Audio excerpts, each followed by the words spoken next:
or every workout you did until you just collapsed on the ground. And we progressed from that to working on health and fitness, and right around 2014, 2015. And when we started looking at that, we started working on nutrition, and people started coming off of high blood pressure medication, they come off of cholesterol medication, and their insulin. And to this day, there's two people that came off insulin. It's probably our best PRs we ever had in the gym, because that is a huge benefit for their life, the rest of their life. So we kept looking at ways to make ourselves better and to make you guys better. So, our goal is longevity, not to PR this week and to PR next week. Our goal is to help you move better for the rest of your life. When we started doing master's classes 2 years ago, the masters would come in, and our masters were 50 and up. Over half of them couldn't get on the floor. And these guys were only in their mid-50s and 60s. And to do a sit-up or a push-up, they couldn't get on the floor to do that. So we had to learn quickly how to move the floor up to them. So everything came off a box, or their abs were just a band and they just bend forward. I'm like, man, we really got to work on movement patterns. And a lot of our folks that come in have bad knees and bad backs and bad shoulders. Or they come in and they start working out and they get bad shoulders, which is in CrossFit, generally the biggest injury is shoulders, because we do a lot of shoulder work. It's hard to take shoulders and legs, which is your knees, out of those movements. So we started seeing in there, like, there's got to be a better way and a safer way to move forward, to help you move better, and to make you healthy for life than going through all these movements and stuff. So I started looking, I was like, I always look at the other kinds of fitness, so to speak. Like I looked at Orange Theory. Orange Theory has some great ideas. They use flat points to get your heart rate up, just so that you are burning more calories. I looked at OPEX. OPEX, and I didn't talk to, but I listened to the owners and the founders of OPEX, and I was like, their system, they're totally against group classes, obviously, but they have a valid point, because there's no individualization of your workouts. Like, we throw a workout in there, and it's up to you or your good coaches, which we have really good coaches, to modify it or scale it down to wherever you're at. But sometimes our egos, including myself, like, I am really here and I know I can RX this workout, and you really shouldn't be doing that, okay? And sometimes the purpose of the workout is not that, is RXing. Like, it should be a 5-minute workout, you turn it into a 20-minute workout. Our programming sets up for days that there are days that you go all out. Like when I used to do Ironman training, I had coaches for my Ironman training. I only did 2 intense days, sometimes only 1 intense day a week. But days were building a little bit of capacity when you go, kind of like the day where you kind of go through your workout and you're going a 30-minute workout, and you're able to talk through most of your workout. In our program, when we have those long days where you're just kind of building your aerobic capacity, where you're just kind of going at a pace that you can talk, the heart rate's like in the 110, 120 range. Then you have those days like your aerobic power, like we've been doing, that are intense. They're 1 minute on, 1 minute off. And back then they used to call it lactic threshold training. Now we call it aerobic power training. But you're working to build your system so that you go. So the purpose of these workouts, if you're not doing them correctly, you're missing the whole program, what you're paying for. Like you go to aerobic power, and then the other day we have a short stamina workout. Short stamina is 10 to 15 minute workout, where you should be able to say maybe 1 word, or maybe 2 words, but you're out of breath and you're going through. And maybe at the last minute you power through and you're completely out of breath. That's okay. So, but not every day is built to be the intense day, 100%, all out, laid out on the floor, because it's a stress on your body, it's a stress on your immune system, it's a stress in your whole life. I mean, we have enough stresses in our life outside this gym, with our jobs and our families and other stuff, to come in here and just add more stress onto it. The purpose of your workouts is to make you healthier, to relieve some of that stress, and to help you out. So that's the reason that we brought in the level method. I looked at this back in December. I'm saying, that is really, really good, but it is super expensive, and it takes a lot of training. Each one of our coaches, when we put the level method in, had to volunteer 8 hours of training. They had to go through 8 hours of training. And I told them, I was like, I can't pay for this, because we had to put a lot of money into the level method to bring that in. I said, so it's a volunteer basis. Every one of our coaches gets, without a hesitation, they're like, I see the value in it, and I want our people to be healthy, and I want to learn it, and good knowledge, so every single coach did it without a question. And they spent 8 hours of their own time, without pay, without compensation, learning all the systems that went through it. So when I looked at it, I think this is really good, but that's a lot to do. Back in December, it was too expensive, we couldn't afford it, and we didn't have the system set up that we could do it. So we re-looked at it in April. And I looked at it again in April, there was more data out, a lot more gyms doing it. The gyms that were doing it, I contacted or I called. I said, hey, how's this working out for you? Like, our members absolutely love it. It gave them, it assessed them right where they're at, and it gave them a progression to get to where they want to go. And they did it in a safe manner. And when they did progress, it gave them recognition. So when you progress up, or they call it level up, you will get a certificate that says you leveled up to this level. We'll put it on social media, we'll put it on Instagram, put it on Facebook. So you get recognition for doing so. So it really helps the athlete get a more individualized program. So when we put a workout on the board, you'll know once you get your levels through, and it's going to take us a month or two for you to get all your levels in there so that you'll know exactly where you're at. But it will individualize your workouts for you. So if we're doing power cleans and you haven't got to the power cleans, you know you're doing Russian kettlebell swings. And so that you're building your body up to be able to do power cleans that weight. It's a whole lot safer to do it, and you have a progression laid out for you. So you know if you want to get here, these are your steps how to get there. And then you can take it and do it on your own. We're going to do goal setting. During the middle of our, or right at the end of our stuff, we're going to sound really goal setting. Whether it's to lose weight, or I want to do a strict pull-up, or I want to do a push-up, or I want to lose body fat, or I want to get stronger, we'll be able to write out a progression for you, and you will already know it. And you will have the steps on the board to do it. You can do it yourself, you can hire one of our coaches for personal training, but you will know how to get there. So to us, it's an invaluable tool. I know there's a lot of apprehension in change. You know, nobody likes change at all, including myself. But it's a safe way to do it, and there's going to be some steps in there that would have to take a step back. I had to do the same thing. I had to take a couple of steps back where I thought I was here, and I was like, here, I'm like, oh, I need to work on that. And it showed me some of my weaknesses. I tested black in one thing, which I was really surprised, but I tested in rowing, I tested yellow 1, which is a 20-minute row. I was absolutely horrible in a row. I was like, I gotta go back and redo my row and relearn techniques and relearn all that stuff. I'm absolutely horrible at rowing. So you will have to take a couple steps back in some things, but it's going to give you the steps to get there, and I guarantee most of you are going to go a whole lot faster than you think. We are only 3 weeks into this, and this is the very beginning. By this time next year, we'll be flowing, we will probably have adjusted quite a few things. Once we go through our testing, we're going to do a black and white way it's written right now, but once we get through our testing, we're going to reassess it. We're going to reassess it with our coaches to say, do we change this and do we change this? There's a couple of things in there that I question myself, like our head coach over at Daytona. He can do pull-ups all day long, and he tested past the kipping pull-up, but his front squat, he's a runner. His front squat was like 200 pounds. So for his friend, he had to do jumping pull-ups and 95-pound thrusters, which doesn't really make a lot of sense. I get the reason behind it. He finished the workout in 5 minutes, which is the purpose of that workout. But we may switch that around after we get through our testing. It's stuff that we're going to work through. But just to get through it, just so we do it the right way and we can get some data behind it, then we're going to do it exactly how it's written, and then we're going to reassess it right afterwards. And we will get an output of every gym and what people are really good at and what they're weak at. We can assess, we can change our programming according to it. We will change the programming after, this is like a base level. This is called the level method base. And it made it a whole lot easier to do your testing by doing this program. I know it's really monotonous. Oh, I totally get that it's monotonous because I don't like to do the same thing over and over again. But it will get you ready for your testing.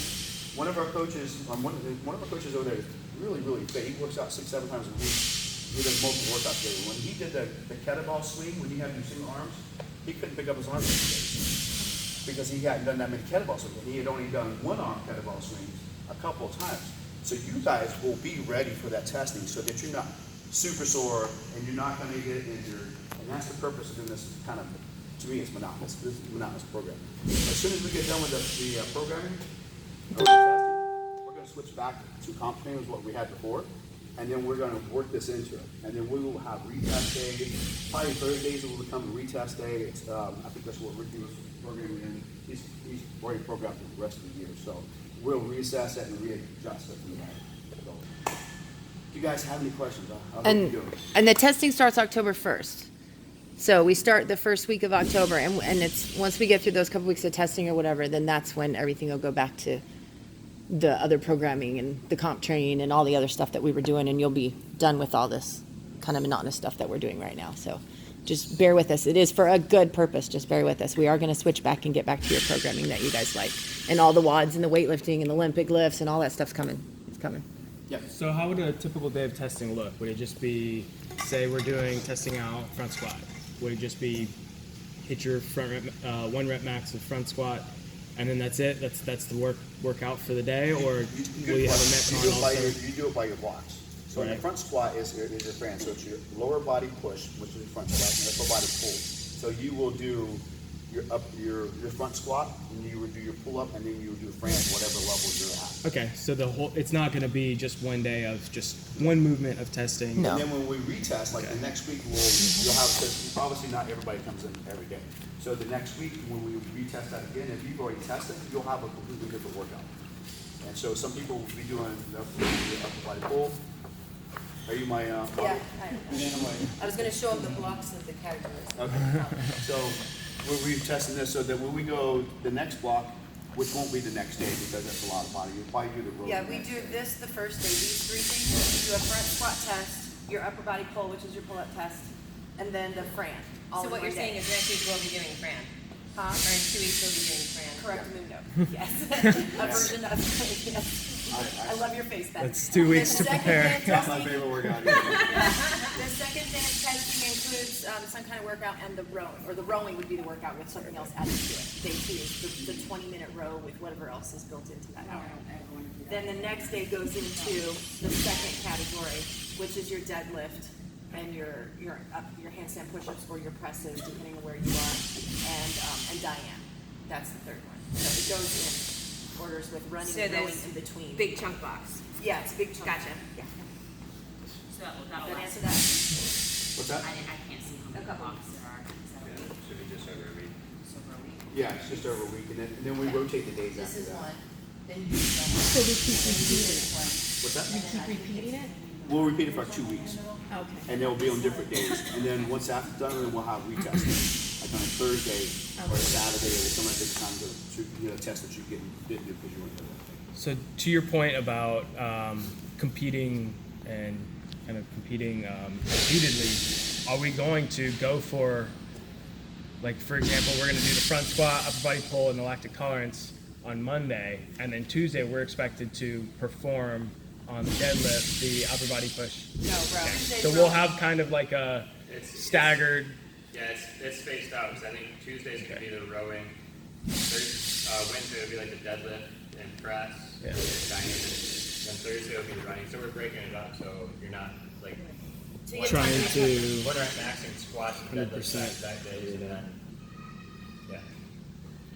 And for you guys that know that you're not close to those weights for like a 1 rep max squat, you'll be doing a 7 or a 5.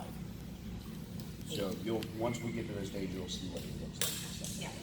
If you have a 1 rep max, you'll test 1 rep. If you don't, you'll do a 5 rep if you've done a 5 rep. If you haven't done that and you're a very beginner, you're gonna do an 8 rep max. When we first started, until you were here over 6 months, we didn't let you 1 rep max anything unless you came in as an accomplished athlete.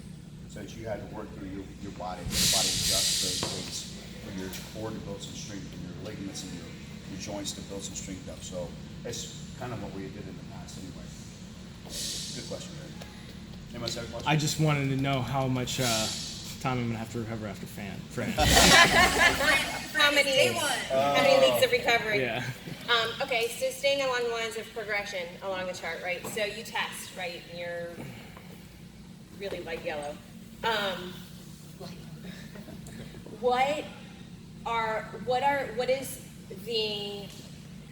How do we get better? Okay. What does that look like for an individual athlete? Fantastic question. So if you say, let's go with the pull-up, okay? So a lot of folks, when they come into our gym, they're like, I can't do one pull-up. I'm like, well, you're right along with most of our people that can't do a strict pull-up. So if you go back 2 steps, so we'll find out wherever you're at, okay? Let's say you're at, let's say you can hold yourself for 15 seconds over the bar. So you're gonna go back 2, and you're gonna start there. And you're gonna do that, you can do it on your own time, come in before or after class and do it 2 or 3 times a week. And once you're like, okay, I can do that pretty good, you're gonna start progressing forward. We're gonna retest every quarter so that you start working through these progressions and you will see what level you're at, and then every quarter we're gonna go back and retest and kind of see where you're at. I talked to CrossFit Ninth Wave in New Smyrna. They just got through, they went through 90 days before they tested. And she was like, our members were going insane because they did, it changed every month of workouts, but they were repetitive again. So the next month it was a new workouts, but it was repetitive for a month, new workout, repetitive for a month. And but when they got to their test out, which they just did the last 2 weeks, they had people PR left and right from their old sports. And she said we saw a lot of it. So did that answer your question? I'm gonna add a little to it. Okay, so built into class, in our workouts, will be built-in strength training for the pull-ups. Like you'll have progressions built into class, or whatever the movement may be. Everything will have a built-in progression in class that we'll work on in our technical portion of our classes.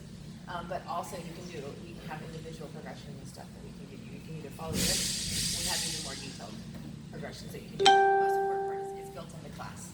Wherever you test, every day, the workouts are gonna have your different sections of what you can do. Like for example, I think we talked about squats earlier, and even the pull-ups. You'll have in your workout, you'll have the first thing that if you're at a 1 rep max back squat, this is what you're gonna do today. If you have a 5 rep max, this is what you're gonna do today. Or if you don't have that, then you're gonna do air squats. It breaks things down each day. So the class workout programming will be built on making you progress so that you can further up. So you can further level up and get better. And it won't take like anybody who can't get past the pull-up stuff, it's not gonna take but a couple weeks, 3 weeks if you're really committed to doing it to be able to get into the pull-ups or a better squat or whatever you need. I have a question. Yeah. So, if you already know how to do kipping pull-ups, we're being told that we cannot do kipping pull-ups in class until we get a strict pull-up? That's That's correct. very detailed. That's correct. The purpose is because if you'll watch a lot of folks when they do a kipping pull-up, when they swing through, their shoulders disengage because they don't have the muscle structure, not any. But they don't have the muscle structure built up around their muscles. So when they swing through, their arms fully and their joints are fully extended, and when they swing through, they're pulling all those ligaments through. If you have somebody that's got the muscle structure built up in their back and their shoulders, when they swing through, they're still engaged, meaning that their muscles are holding them through, and they're only going as far as their muscles are going to let them go, so they come back through. So that's the purpose of it. And I completely understand that for somebody who's new at CrossFit. But somebody who's been doing it, I've been doing kipping pull-ups for 5 years, being told that I can't do it because I've got to get a strict. I have a problem with that. Okay. I do. I want to be able to do kipping pull-ups. I'm not saying that I'm not close to strict. I am. Phil and I have been working on it, and I am close to it. As far as doing 0.15% of my body weight, I'm not there. I don't want to be told if I want to be able to do kipping pull-ups, I want to be able to do them in class. I still want to work on it. Is it feasible, right? Because I see with a lot of the programming, there's the strength component, and then there's either the stamina, the lactic threshold, whatever piece component as well. Is it feasible that for the strength component, depending on where you test, that is where you're going to work? So for that, strength component, in Connie's case, she's working on that strength piece to build that up to get to that 0.15 of her body weight on a strict. But during the WOD part of workout, that it would be feasible for someone who hasn't thrown her shoulder out in 5 years to continue with the kipping in that WOD And listen, I part. think this is, I'm not saying that, I think this is a great program. I can do handstand push-ups. I get it if I can't do one as of right now until I get a 75-pound strict press. I get it.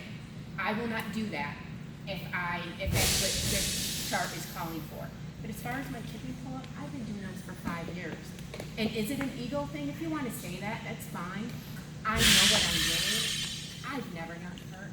But you know, the one thing too is Please knock off I can wood. do that too, but I can't Okay. do a weighted strict pull-up. It's not gonna happen. Here's For me. the big thing is you might be able. How many kipping pull-ups can you do at once? I've been able to do, I think, 15 at one time, Crash. And that's after 5 years of practice. Just because you learn kipping pull-ups, and just because you get that Bluetooth level and you can do kipping pull-ups, doesn't mean that you should stop practicing your strict pull-ups. Oh, absolutely. Yeah, you I should always- absolutely agree, and I do practice them with my trainer. Right. We try to work on it once a week or every other week. Absolutely. But in class, I want to be able to do kicking pull-ups. I don't want to not be able to do that. And Chad and Kevin have been great in explaining this, and they've been great in class. I just want to be able to do things that I've been doing. If I can't do a handstand push-up, I get the level of why you can get hurt. I get it. I've been doing that for 3 years. If I have to take a step back with that until I get that one rep strict press, I will do it. My kipping pull-ups, you know, My guess is you're not too far off from, I'm not too far off. and I I'm would not. think if you work hard at it for 3 weeks a month, you'll be past that blue 2 level. If you spend 3 days a week working at it, you'll be past that blue 2 level, and it won't be a concern at all ever again. You know what I mean? I didn't think I was gonna be able to, because I saw this and I said the same thing as you. I've been doing kicking pull-ups for 6 years, you know? However, I did tear a rotator cuff in the middle and have surgery on it. So, I mean, I did injure my shoulders from keeping pull-ups. Yeah, because I never did strict pull-ups like I was supposed to. And then finally, I made myself want to do that and do it right. And I didn't think I was gonna do that. I was like, I can barely do whatever it is, 4 strict or whatever it was before that. I'm like, there's no way I'm gonna get weight done. I'm gonna be doing jumping pull-ups forever. And here I am a coach, I'm gonna have to do jumping pull-ups. I went through the whole conversation. And I went out here and put a vest on and just tried, and I did the freaking pull-up, just by trying. You're gonna find that your capacity when you actually do hit that blue 2 level, if you put in the work and the effort to hit that blue 2 level, you'll probably go from a max 15 kipping pull-ups, all of a sudden you're hitting 18, all of a sudden you're hitting 20, because that directly translates. Okay, you might have really good technique, really good skill with that kipping pull-up, but building up that strength further, all of a sudden during this workout you're hitting 20 pull-ups by yourself. Right? And then you can do that in multiple sets.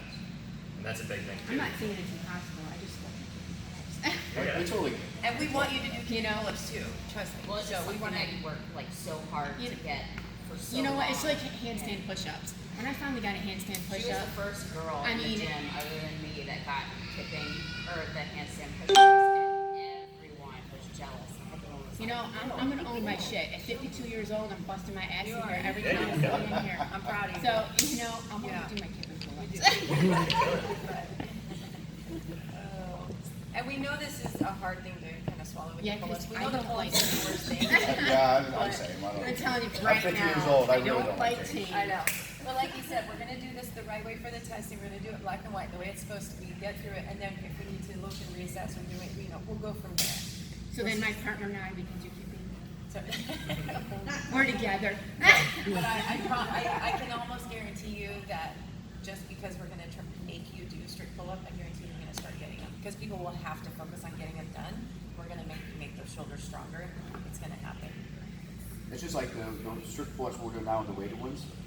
What we've been doing for 3 weeks, has everybody gone up in weights? Have they been doing strict pull-ups? Yep. Yeah, so it's the same way. You're gonna go up really quick.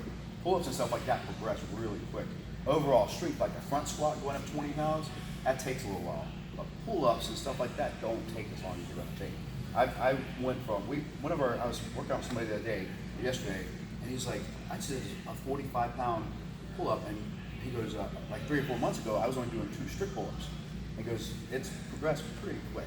So, like Mason said, we're gonna do it black and white, and then we're gonna reassess. I do have another question Yes. too.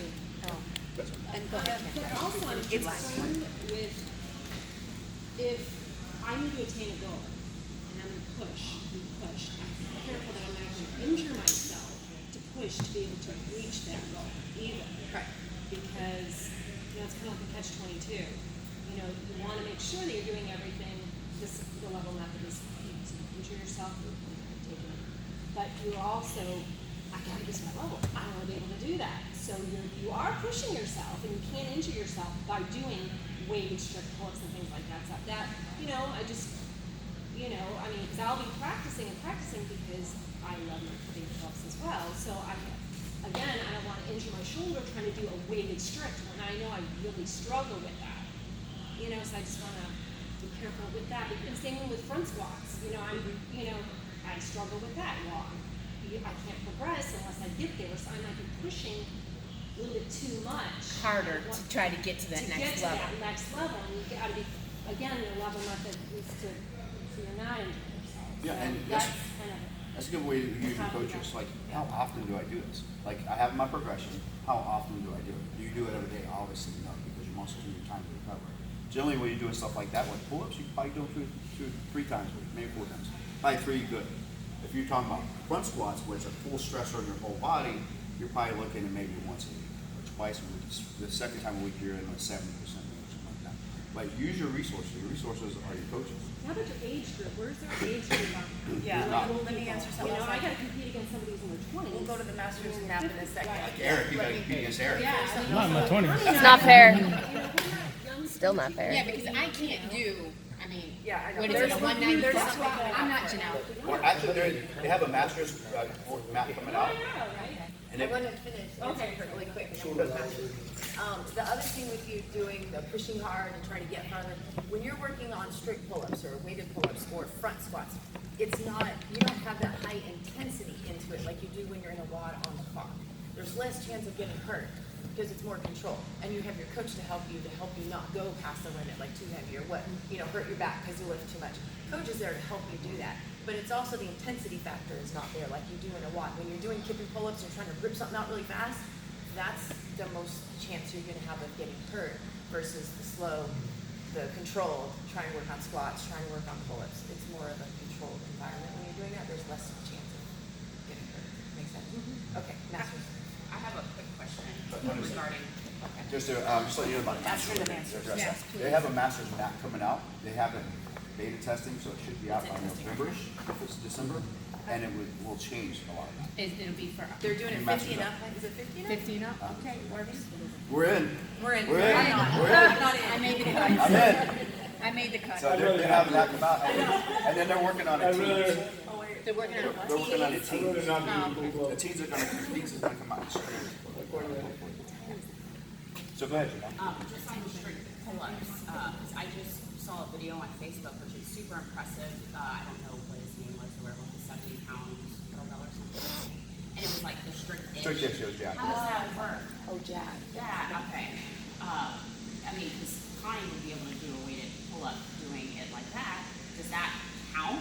No. I don't, okay. That's why I said strictest. Oh, that's why you wrote it. Because we have the standards when you test are going to be strict. Okay. Because if they're not, then it doesn't make any sense to do. Right, yeah. You have to have a, yeah, that's why I put strictest. Okay. Yeah, I thought it was impressive he could do that. We're talking smack. Still here. impressive. He was He's a absolutely big right. boy to begin with. Yeah. I mean, he's not a little skinny thing either. No, so but when we test, it's gonna be strict. It's gonna be just like when you guys do the game, like the open. Yeah, because if you don't make it strict, why do it? If you're gonna kind of let that go a little bit and let that go a little bit, there's no reason to do it. So it will be strict. So your strict pull will have to be strict. Your squats will have to be done to death, the whole thing.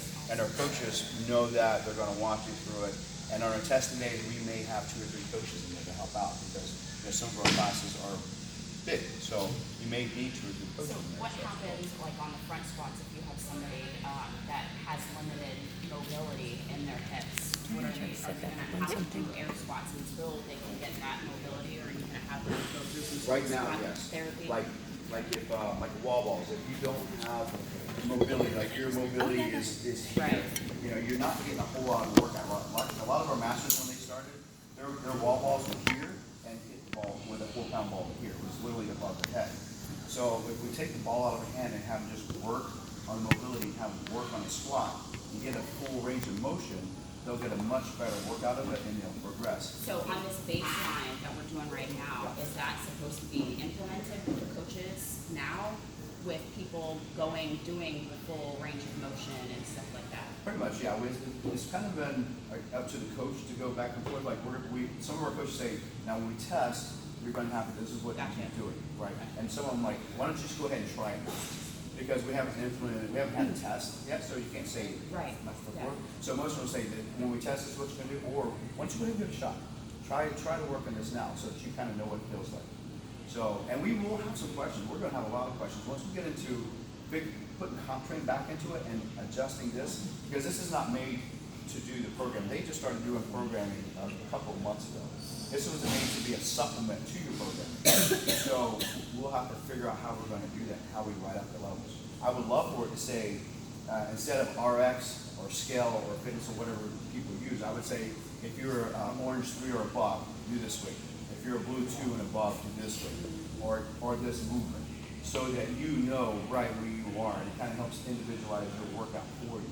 So when you come in, instead of saying, I'm never, either one, you're like, I'm never going to get that weight, or two, I want to, and my ego wants me to, but now you have an individualized program. You have, this is what I'm going to do today. This workout is based for me, where I'm at. So, and that's what OPEX, that's like, I watched the OPEX and man, that's smart. They take you in, they do a physical assessment, and they put out a workout, and that workout goes to, it would be like what we put out, and they just individualize your program. So here's your workout for the day. It's not an RX, it's not a scale, there's your workout for the day. There's a coach on the floor, but he's not a coach to come coach you, he's just there. Because you have your individualized program. So like, that's smart. I was like, why are we doing that? So that's one of the other reasons we went towards this. So I do have one more question. So this is not written in stone. You are going to modify it to your boxes to what people can do then. yeah, well, You're going to change it to what individual people. Oh, okay. yeah, we're gonna once we get done, we're gonna readjust and reassess it, and then and the other, like I said, the other good thing about it is with each box it will tell you, it will show you where your people are strong and where you're weak. We can adjust our programming towards it, and then there's some questions that we have to like. This doesn't Doesn't jive. right. Maybe it would work a little bit better this way. And we talked to the owner of Level Method quite often. Like we talked to him for an hour yesterday. So we have a good rapport with him. There's multiple gyms doing it now, and I'm pretty sure by this time next year they'll probably quadruple the size. So I talk back and forth with the gyms like, how do you guys do this? How do you guys do this? So it will change. I think by this time next year we'll probably have it written in stone, so to speak.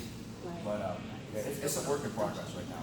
So you said something interesting, and this is less of a question, more of a maybe this is possible, right? So when you're talking about just in general the programming, and this is represented like short stamina, right? What is the purpose of short stamina? You explained, 110, 120 beats per minute, whatever it is, one word, whatever. That is, I would think once you figure out where you're at, is different one was here. Maybe just because this is what I do, and like when I find something interesting, I'm going to read until I can't keep my eyes open on it. To me, it would be super interesting, because when I see short stamina, or whatever it was, like stamina 30 to 60, 35 to 60 or whatever, what did that mean? Where's the dictionary, right? Is it possible? Something was there. How about that? There's part of that about the system. But to answer your question, when I can write it out, like with our program, and I'm sure Phil did the same thing before, and you have really hard days that you just go all out, and you have these long days that you're building a little power. And then you have these middle days, which is short stamina, that you're just moving. And some people use heart rate. Some people use, the easiest way is go by how you talk. So I have to put on a heart rate monitor, so you go. You should be able to say words, you should be completely out, you should be laying on the floor like our aerobic power. It says your lungs should be burning, your muscles should be burning, and then it has on the other ones, this is something that it's more of a power thing. You slow down and you work through it. So I can write all that out. Okay, because that would be super helpful, because like a lot, like Wednesday that we did with Ted, the 21, 18, 15, loved it. My heart was so jacked for 14 minutes. I'm like, I know I'm not in the shape I was a year and a half ago as far as endurance, because that's what I'm doing now. But I'm like, should it have been? Was that where it was supposed? Was that the right way to approach that workout, or is that just because I pushed too hard? And maybe I should have done it in 17 minutes to get the intensity of the target intensity. Or you lighten the weight or lessen the reps. Right. So that you get that part of it. Because if you go all out on a 20-minute workout and you're supposed to be it's supposed to be one of those days where you're supposed to be able to talk a couple of words, and you went a little too hard and you stretched your body. Right. And maybe the day before you had aerobic power, which was a stressor. So, and you continually stretch your body will eventually break down. Your immune system will break down, as they call it, cold. And you get injured, you get tired, you get irritable. How many times you guys ever ran out on a jog or something, a while, so your heart shoots up? I'm barely moving. Feel like I am barely jogging, and I can feel my heart. I think my heart is probably 180. It's a day to take a day off, You have to listen to your body with it. And before, I thank you guys so much for asking questions. This is so helpful for us, and I hopefully it's helpful for you, but I'm glad that you're that much into it, that you're asking questions, which really means a lot. If you look at the yellow square up there on the main map, it has additional to what's not on here. Okay. The yellow square on the left talks about the energy system, and then these additional six little mixed part looking things. Each one of them is named. One of them is stamina, one of them is aerobic power, one of them is aerobic endurance. And each one of those is what the WODs are based on. Each WOD has a different energy card, like of what is supposed to happen in the workout. Right. And those all have an explanation of where your heart rate should be, what your body should feel like. What's gonna burn? Is it gonna be your muscles or your lungs that are gonna burn? And those little pencil things over there, they explain exactly what you were just. Okay. So this isn't necessarily pertaining to the level method alone, but just some of the latest perceptions in CrossFit that I've been seeing. So it ties back to the post that you had on competing versus training. So you've got in CrossFit, and this has been the way for years now. Basically, since CrossFit started, you're going to have a huge spectrum of individuals and athletes, from people that have never worked out before in their lives to the gym bros that think that they can do 50 pull-ups, and then when they try to be friend, they're on the floor after the first set. And then you got the guys that are coming from football or from soccer who just have the overall good athleticism and know how to gauge their own performance, in any particular workout. So I've seen the kind of delineation between competing versus training, not only here but in other CrossFit gyms. The gym that we came from, we had a big lecture very similar to this. Don't look at the whiteboard. Don't kill yourself, because when you're killing yourself, when you're competing, you're missing the stimulus of the workout. And I get that to an extent that just for the benefit of conversation and perhaps seeing a different perspective, I've been working out since I was 12 years old, regularly since I was 12 years old. I come from, my uncle was a lifter. My mom did triathlon, so fitness was something that was promoted in my family. But I've been doing CrossFit legit in a CrossFit gym for 4 or 5 years, and I'm in the best shape I've ever been in. And I personally will attribute 70% of my success in CrossFit to the competitive aspect. Not just trying to kill myself just to be Phil or to be Chad, or to be you, Quinn. I see you guys, and it gives me something to push for. I'm not going to cheat to do that. I'm not going to skimp on form, because I've done this long enough to where I know the feeling that I get from really hitting that triple extension on a heavy-ish clean when I'm cycling the barbell, to just muscling it. And I know that if I hit those movements and I hit those cues, I'm going to do this workout better, and I'm going to have a better time. There's some people that don't know that. I know I didn't know that the first year I was doing CrossFit. I would just try to muscle through it, and I would die not long after starting. So even in the days when